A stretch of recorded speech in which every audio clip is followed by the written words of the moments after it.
Here is the wall of A block, okay, along this line here. Here, I am now standing in B block, okay?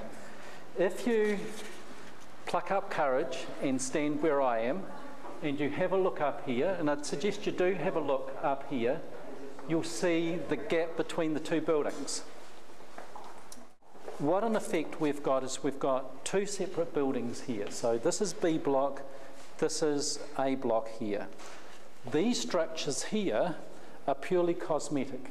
They're framed up just to form the bulkheads and the walls, etc. And you can see what has happened. If you look at the dwangs that are here, and you look at the ones that are over here, these are meant to be square, coming across here. And as this is attached to B block, this is attached to the floor of A block, and as this has come down, this has pulled this down. That's right. If you turn around and you look this way, there is no damage. Okay? If you look down this corridor, once again, everything is all intact. Now I'll take you up onto the next floor. So here is the load-bearing areas for A block. Here is B block. That's there, and you can see how that floor has changed. This wasn't done by the earthquake. There was just a big split in there. They've taken off all these facings that were there. Okay, this wasn't caused by the quake. They took off, the engineers took off this to be able to do the investigation work. Where do the stairs belong? The stairs belong in here, all right? So all this stuff in here, and if you look at these walls along here, this is B block, and there's no change or anything that's happening. This is why the stairs didn't fall down, okay? They're sitting firmly in B block. Come up and have a look at the top floor. If you look along this corridor here, once again, like the ground floor below, there is nothing, okay? Not a crack on a window, there is nothing. Okay, so the integrity of this building is just fantastic. When you come up here, it looks different.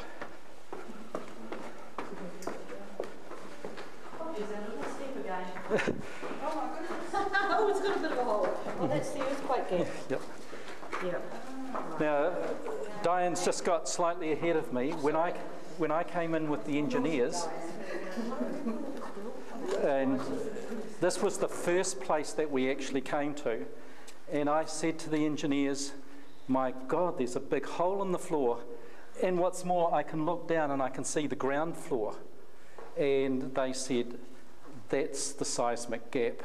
Now, what was in the seismic gap was this.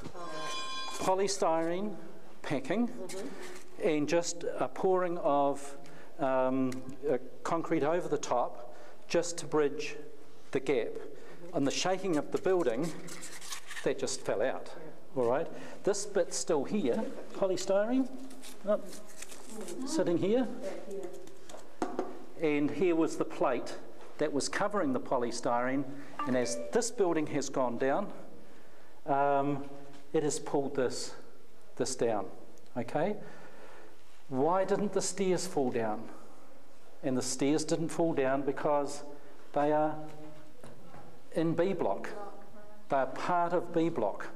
This is most probably one of the best news stories of Canterbury, actually, in terms of here is a building that theoretically wasn't meant to stay standing, and it's most probably the only one that has, and secondly it's remained standing with its integrity. It's still a very sound building. Just happens to be 40 millimetres lower than what it was before. What we are standing here is in the first part of C block, all right? So this is C block along here. C block is a solid structure, and the last little bit of C block sits on these giant concrete piles, as you'll see when I take you down, which run along here. So underneath us here is the walkway. All right? So if we're thinking, God, the walkway could collapse on top of people, no. This is all solid and good. Now what I'll do is I'll take you down, we'll finish our tour down at the bottom, because it's actually good to see it from underneath, because you get a really good picture of what has happened with this part. But once again, C block, independent building, has remained and done the kind of thing that it needs to do. All right?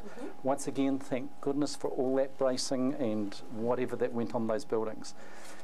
This kind of type of area is very vulnerable in buildings with earthquakes, all right? Especially in brick buildings, etc.